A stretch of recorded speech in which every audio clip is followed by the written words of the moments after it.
దేవర cinema pre release ఫంక్షన్కి megastar Chiranjeevi రాబోతున్నారా?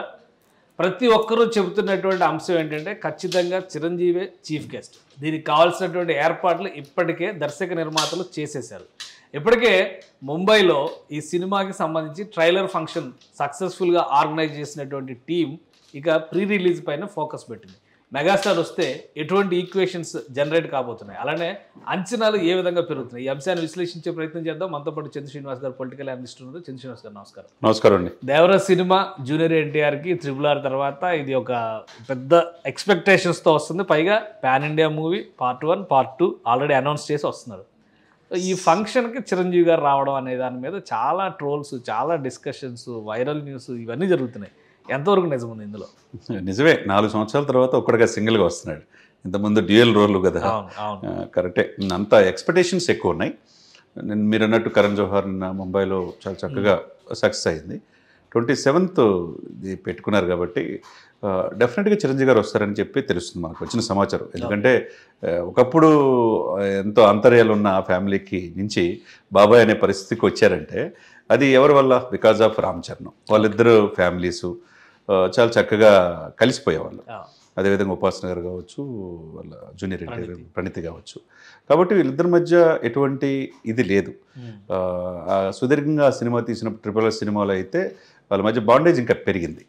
దానికి కారణం కర్త కర్మక్రియ ఆయన డైరెక్టర్ రాజమౌళి గారు. ఎందుకంటే వాళ్ళకి ఎమోషన్స్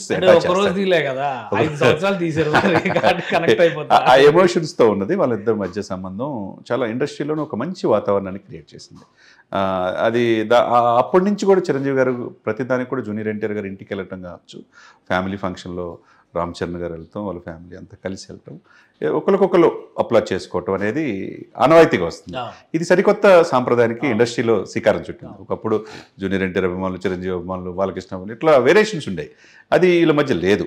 ఎందుకంటే రాజకీయాలు దూరంగా ఉంటున్నాడు కాబట్టి ఇప్పుడు రాజకీయాలు వస్తేనే ఇప్పుడు మనం చూసాం విజయవాడలో ఆయన మాజీ ఎమ్మెల్యే కోసం ట్రై చేశాడు బుద్ధా వెంకన్న కూడా.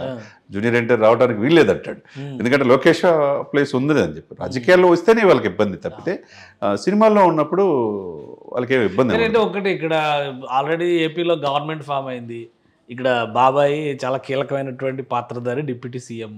ఇంకోవైపు నుంచి చూస్తే చంద్రబాబు నాయుడు గారు ముఖ్యమంత్రి. ఆ వైపు నుంచి చూస్తే జూనియర్ ఎన్టీఆర్కి చంద్రబాబు నాయుడు గారికి తెలుగుదేశం పార్టీ మధ్య గ్యాప్ ఉంది. భువనేశ్వర్ గారి పైన విపక్షంలో ఉన్నప్పుడు చేసిన కామెంట్ల సందర్భంలో సరిగా రియాక్ట్ అవ్వలేదని విమర్శ ఉంది. అలానే ఆయన గెలిచిన తర్వాత ఎక్కడ ఏ ఫంక్షన్లో కనబడలేదు అనేది ఉంది.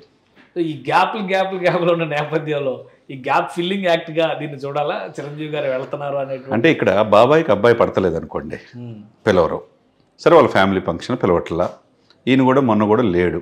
బాలకృష్ణ గారు 50 years కూడా లేడు. శుభాకాంక్షలను పెట్టాలి. కరెక్టే, లేరు. ఆయన పిలవలేదు, పిలిచినది. వీళ్ళు కూడా అంటే కళ్యాణ్ రామ్ గారు కావచ్చు, జూనియర్ ఎన్టీఆర్ కావచ్చు, ఆంటీ అంటున్నట్టుగానే ఉంటున్నారు. వాళ్ళ మధ్య ఏమి జరిగిందనేది మనకి అప్రస్తుతం మనకు తెలియదు. కాబట్టి ఇక్కడ ఏంటంటే చిరంజీవి గారికి శత్రువు ఏం కాదు కదా. ఇక్కడ ఏంటంటే బికాస్ ఆఫ్ చిరంజీవి గారు పిలవచ్చు. ఇప్పుడు ఈరోజు యాదృచ్ఛికంగా ఆంధ్రప్రదేశ్ కూడా వెళ్ళి కలుస్తున్నారని చెప్పేసి చంద్రబాబు నాయుడు గారు కలుస్తున్నారు. వీళ్ళిద్దరు ప్రాణ స్నేహితులు కాబట్టి ఇద్దరు కలుస్తున్నారని కూడా ఒకటి వస్తుంది. ఏదైనా కానీ చిరంజీవి గారు ఏంటంటే అందరినీ అజాత శత్రువులాగా అందరినీ ఎక్కువ చేర్చుకునే వ్యక్తి. ఎవరు పిలిచినా వెళ్తాడు.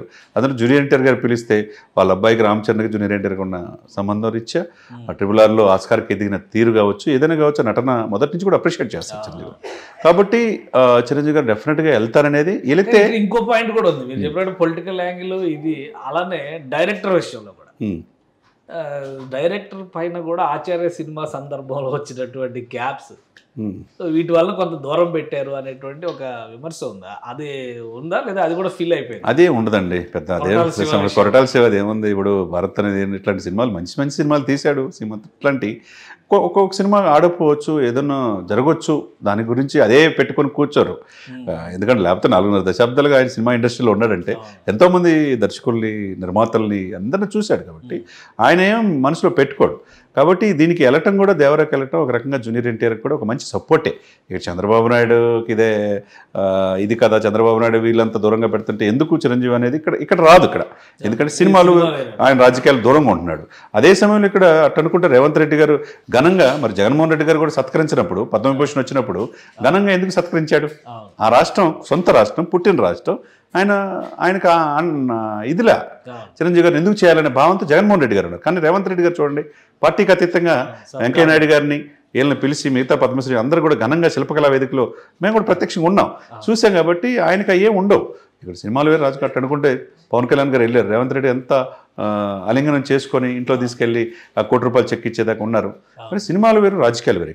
ఇక్కడ ఏంటంటే చిరంజీవి గారు వెళ్ళటం ఇప్పుడున్న సిచ్యువేషన్స్లో ఒక రకంగా జూనియర్ ఎన్టీఆర్కి మంచి బూస్ట్ వచ్చే అవకాశం స్పష్టంగా. సో అంటే ఇదే ఈక్వేషన్ అల్లు అర్జున్ విషయంలో కూడా అప్లై అయిద్దా? పుష్ప 2 రిలీజ్కి చిరంజీవి గారిని పిలిస్తే వెళ్తారా? అంతే. అంటే పుష్పలో కొద్దిగా మార్పు రావాలని అందరూ కోరుకుంటున్నారు, అభిమానులతో కూడా మేధావులు. మార్పు వచ్చినప్పుడు నిజమే మార్పు, సినిమా కాదు కదా, రాజకీయం. ఇక్కడెక్కడ ఎట్లా అంటే ఈయన మాట్లాడినట్టుగా ఈయన మన రాజకీయంలో ఎలక్షన్ అప్పుడు వ్యవహరించిన తీరుగా ఇతను లేదు కదా జూనియర్ ఎన్టీఆర్. అసలు కంప్లీట్ రాజకీయాలు దూరంగా ఉన్నాడు. రాజకీయాలు ఇప్పుడు నేను మాట్లాడినాడు, ఓన్లీ సినిమాలకే పరిమితమయ్యాడు. కానీ ఇతను రాజకీయాలు సినిమాలు రెండు ఇదిలో మెనమావకి వెళ్లకుండా ఫ్రెండ్కి వెళ్ళేదానికి వేరియేషన్స్ వచ్చినాయి. అది వాళ్ళ కుటుంబం మధ్య అది కనుక సాల్వ్ చేసుకోవాలంటే అల్లు అరవింద్ గారు చిరంజీవి గారు కూర్చుంటే 2 నిమిషాల్లో అయిపోద్ది. అది సాల్వ్ అవుద్దని కూర్చోబెట్టడమే సమస్య. అది కూర్చోబెడితే సమస్య. కాబట్టి అది ఆయన సినిమా కూడా దాదాపు ఒక 800 కోట్లు 900 కోట్లు ఆల్రెడీ బిజినెస్ కూడా చేసింది అంట. ఎవరు అల్లు అర్జున్ నటనలో మనం ఏమంటలా, యాటిట్యూడ్ పాయింట్ ఆఫ్ కొద్దిగా వేరియేషన్స్ వస్తున్నాయి. అది మీరు అన్నట్టు అల్లు అరవింద్ గారు కూర్చుంటే చిరంజీవి గారు కూర్చుంటే 2 నిమిషాలు సాల్వ్ అవుతుంది. అది సమస్య కాదు. రైట్. అయితే ఇప్పుడు దేవర సినిమా ఇంతకీ ఫంక్షన్ ఎక్కడ ఉండొచ్చు? ఆంధ్రప్రదేశ్లో ఉంటుందా, తెలంగాణలో ఉంటుందా? ఇక్కడ హైదరాబాద్లో ఉంటుంది అంటున్నారు. మరి చూడాలి. రైట్. థ్యాంక్ యూ చంద్ర శ్రీనివాస్ గారు. ఇది దేవర సినిమాకి సంబంధించి ప్రీ రిలీజ్ ఈవెంట్ని గ్రాండ్గా చేయాలని సినిమా యూనిట్ భావిస్తుంది. దీనికి చిరంజీవి గారు ఖచ్చితంగా గెస్ట్గా అటెండ్ అయ్యేటువంటి అవకాశం ఉంది. పొలిటికల్ ఈక్వేషన్స్ ఎలా ఉన్నా సినిమా పరంగా 2 ఫ్యామిలీ కూడా దగ్గరైనటువంటి పరిస్థితి. ముఖ్యంగా రామ్ చరణ్ అండ్ జూనియర్ ఎన్టీఆర్ ఇద్దరు ఒకే కుటుంబంలా ఫీల్ అవుతున్నటువంటి సందర్భంలో చిరంజీవి గారు వెళ్ళడానికి రాజకీయాలను ఆపాదించాల్సిన అవసరం లేదని చంద్ర శ్రీనివాస్ గారు అంటున్నారు. ఇది స్పెషల్ డిస్కషన్. Keep watching.